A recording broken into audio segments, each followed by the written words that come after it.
हुआ? रजोगुण तमोगुण के प्रभाव से। मानव शरीर परमात्मा की सत्वगुण प्रधान रचना है। ये रजोगुण तमोगुण प्रधान सृष्टि नहीं है, ये सत्वगुण प्रधान सृष्टि है। आप देखिए, और हम दूसरे ढंग से बोल रहे हैं इसी बात को। जन्म लेने वाला बालक अथवा बालिका कितने निर्मल होते हैं? उनमें कोई दोष होता है? उनमें रजोगुण होता है? उनमें तमोगुण होता है? जन्म से कौन सा गुण उनमें होता है? सतोगुण। सतोगुण का आप कहेंगे क्या क्या सतोगुण का स्वरूप है? बच्चा सहज ही आह्लादित रहता, प्रसन्न रहता है, मुस्कुराता रहता है। वो जानता नहीं मुस्कुराना कहते किसको, संसार के दृश्यों को भी नहीं समझता, फिर भी हंसता है। देखा, वो छोटा बच्चा हंसता है और इतने उन्मुक्त भाव से हंसता है। हम लोग भी हंसते हैं, पर वो नकली हंसी हंसते हैं। असली हंसी बच्चा हंसता है, छोटी बच्ची हंसती है। क्यों? क्योंकि उसमें तमोगुण नहीं है, उसमें रजोगुण नहीं है। फिर रजोगुण तमोगुण आया कैसे? हम लोगों ने उसमें रजोगुण तमोगुण घुसाया। अशुद्ध विचारों के माध्यम से, अशुद्ध खानपान के माध्यम से, अशुद्ध क्रिया के माध्यम से हमने उनके भीतर रजोगुण तमोगुण के संस्कार पैदा किए।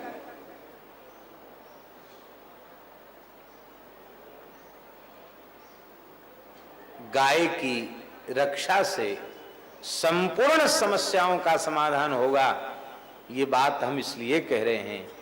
गाय की सबसे बड़ी विशेषता वाली बात यह है कि गाय रजोगुण और तमोगुण को समाप्त करती है। गाय वातावरण में व्याप्त रजोगुण तमोगुण का सर्वथा नाश कर देती है।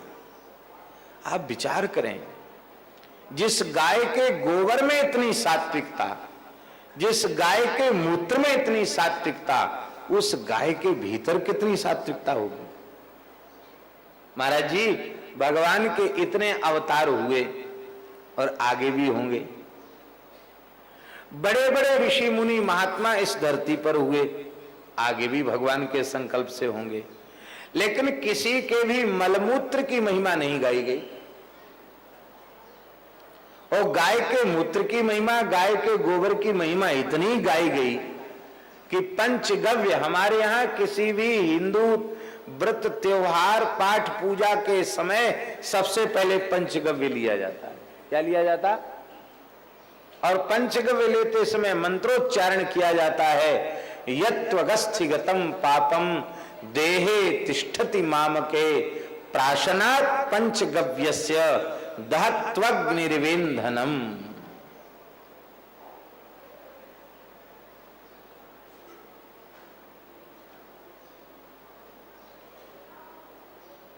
जो पाप चमड़ी में घुस गया है, जो पाप हड्डी में घुस गया है, ऐसे पाप को भी पंचगव्य की एक बूंद ऐसे जलाकर भस्म कर देती है जैसे प्रचंड अग्नि सूखे ईंधन को, लकड़ी को जलाकर भस्म कर देती है।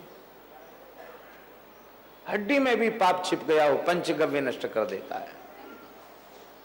पंचगव्य की विधि है महाराज। विधि पूर्वक पंचगव्य कोई केवल 41 दिन तक सूर्योदय के पूर्व विधि पूर्वक पंचगव्य का प्राशन करे और 3 घंटे तक कुछ खाए पिए नहीं, केवल 41 दिन में समस्त प्रकार के रोगों से मुक्त हो जाएगा।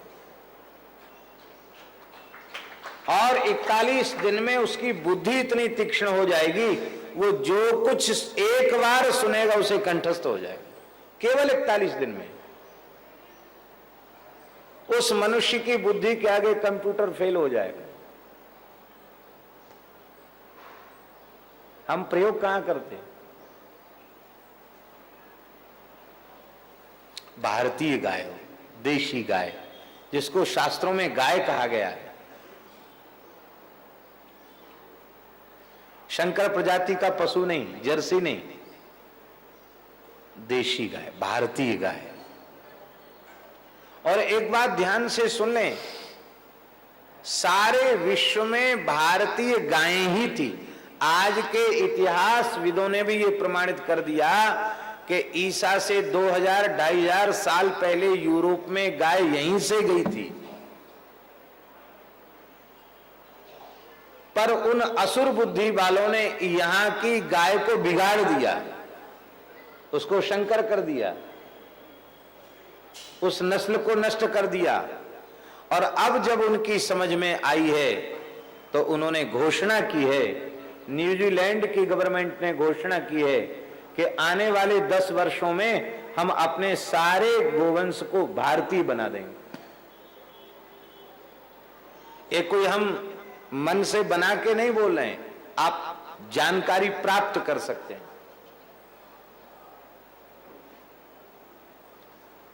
डेयरी उद्योग वहां बहुत अच्छी स्थिति में है, और वहां छोटे बच्चे, उनमें अनेक घातक बीमारियां होने लग गईं। कोई जन्मांध हो गया, किसी के दृष्टिमंद हो गई, किसी के डिप्रेशन हो गया, किसी को हिस्टीरिया हो गया, ऐसे ऐसे तमाम बीमारियां बच्चों में होने लगी। तो वहां की सरकार ने एक वैज्ञानिकों की टीम गठित की और कहा कि बच्चों में इस प्रकार के घातक रोग कैसे आ रहे हैं, क्यों आ रहे हैं, इसकी जांच करो। उन्होंने जांच किया तो वहां खूब माखन, बटर, दूध, दही, ये घी, ये खूब वहां खाते हैं लोग, बच्चों को खिलाया जाता है। तो महाराज जी वहां के वैज्ञानिकों ने जब परीक्षण किया तो वहां की जो गाय है जर्सी, जिसको हम जर्सी कहते हैं, जर्सी के भी कई भेद हैं, अमेरिकन, फिजिशियन, हॉलिस्टन, जाने कौन कौन नाम है उनके, कई नाम वाली गाय। तो उनके दूध का उन लोगों ने परीक्षण किया, घी का, दही का, सबका परीक्षण किया। तो उस परीक्षण में उन्होंने DNA7 नामक एक विष तत्व उसमें पाए, जहरीला तत्व। DNA7 का फुल फॉर्म बड़ा है, संक्षिप्त नाम है DNA7 नामक जहरीला तत्व शंकर प्रजाति की गाय में पाया गया, और सारी बीमारियों का कारण उन्होंने वही माना, कैंसर तक की बीमारी का कारण माना। आज भयंकर बीमारी एड्स है, उसका भी कारण उन्होंने उस गाय के दूध को माना, और उन्होंने कहा कि ये प्रत्यक्ष जहर है, हालाहल जहर है, इस विष की कोई प्रतिक्रिया नहीं है, इसलिए ये मनुष्य को यदि निरोग रहना है तो इस दूध को नहीं पीना चाहिए। बच्चों में ये बीमारियां ज्यादा इसलिए आ रही हैं कि उनमें रोग प्रतिरोधक क्षमता कम होती है बच्चों में। अब हम लोग तो वातावरण के विष को ग्रहण करते करते कुछ मजबूत हो गए, अब बच्चे तो जन्मे हैं, उनमें उसको ग्रहण करने की क्षमता नहीं होती, इसलिए इनमें बीमारियां ज्यादा आ रही हैं। तो उन्होंने घोषित कर दिया कि दूध, दही, घी सफेद जहर हैं। क्या घोषणा की? दूध, दही, घी सफेद जहर हैं। और यहाँ के लकीर के फकीर भी कहने लगे डॉक्टर दूध मत पियो, घी मत खाओ, दही मत खाओ, क्यों? बोले सफेद जहर है, व्हाइट पॉइजन है, सफेद जहर है। इसके बाद उन्होंने भारतीय नस्ल की गाय के दूध, दही, घी का परीक्षण किया तो उनके आश्चर्य का ठिकाना नहीं रहा, वे लोग आश्चर्य में डूबे। उन्होंने कहा संसार में व्याप्त सारे शारीरिक विषयों का समन करने की सामर्थ्य भारतीय गाय के दूध, दही, घी में है, और भारतीय गाय के दूध, दही, घी में जो गुण है उससे ज्यादा गुण उसके मूत्र और गोबर में है। मूत्र और गोबर में उन्होंने जीवनी शक्ति घोषित की, इसमें प्राण तत्व मौजूद है मूत्र और गोबर में।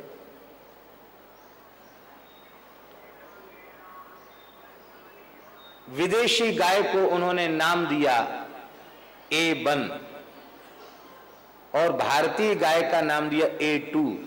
तो A1 जो दूध है वो नहीं पीना चाहिए, A2 दूध पीना चाहिए, इस प्रकार का निर्देश उन्होंने दिया और कहा कि तत्काल इन विदेशी नस्ल के पशुओं पर नियंत्रण लगावे। भारतीय गाय कभी मांस नहीं खाती है, मांस नहीं खाती कभी। हमारे एक बड़े प्रेमी हैं, भागवत के बहुत अच्छे वक्ता हैं, श्री श्याम सुंदर पाराशर जी। पूरे विश्व में कथा कहने जाते हैं, भारत के बाहर भी जाते हैं। वो अपने अमेरिका यात्रा की बात बता रहे थे, हमको स्वयं उन्होंने बताई कि महाराज एक प्रेमी के घर में दूध पिया तो हमको थोड़ी देर बाद उल्टी हो गई। भाई दूध तो हम लोग भारतीय पीते ही हैं, उल्टी कैसे हो गई? नहीं, दूध तो बिल्कुल बढ़िया है, प्योर काऊ का दूध है। तो आपको विश्वास न हो तो हम गौशाला दिखावें।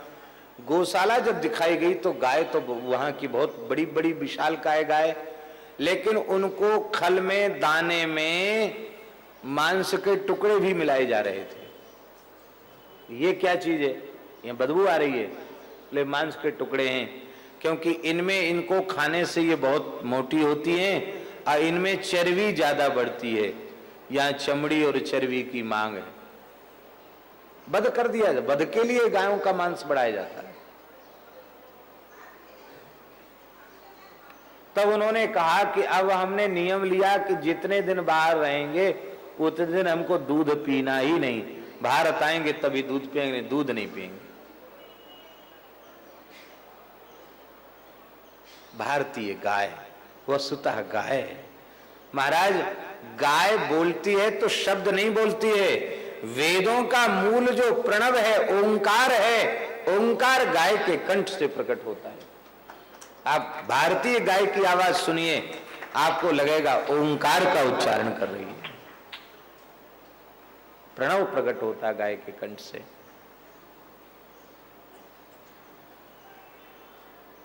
वहां की सरकार ने वैज्ञानिकों की बात नहीं मानी।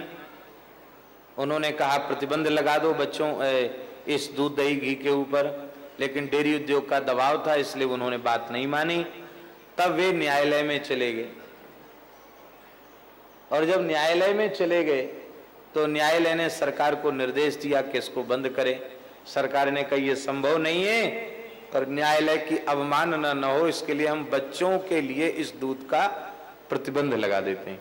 आज भी वहां प्रतिबंध है, बच्चों को नहीं पिलाया जाता वो दूध। उन्होंने एक पुस्तक प्रकाशित की वहां के वैज्ञानिकों ने, जिसमें वो जांच के तथ्य हैं। उसका नाम क्या है? डेविल असुर कहते हैं ना अंग्रेजी में, डेविल इन द मिल्क। वहां उस पुस्तक पर जब वहां की गवर्नमेंट ने प्रतिबंध लगाया तो वो अमेरिका से पुस्तक प्रकाशित हुई, अब भारत में आ चुकी है। संभवतः इंटरनेट पर भी उपलब्ध है, आप देख सकते हैं। दूध में घुसा हुआ असुर।